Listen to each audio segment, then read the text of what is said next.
बड़ी खबर मिल रही है। यहाँ शाहपुर में पुल से नीचे क्रेन गिरने से हादसा हो गया है। इस पूरे हादसे में 14 लोगों की मौत हुई है और अब भी 10 से 15 लोगों के फंसे होने की आशंका है। बताया जा रहा है कि समृद्धि महामार्ग के काम के दौरान ब्रिज के गिरडर को जोड़ने वाली क्रेन 100 फीट ऊपर से नीचे गिर गई।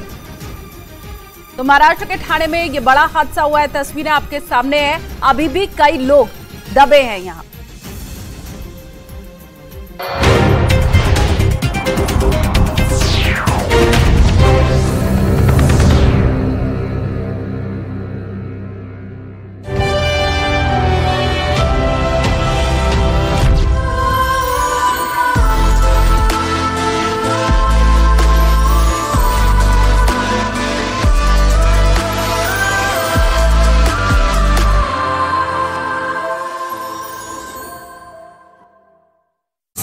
अरे मोनू मानेसर का एक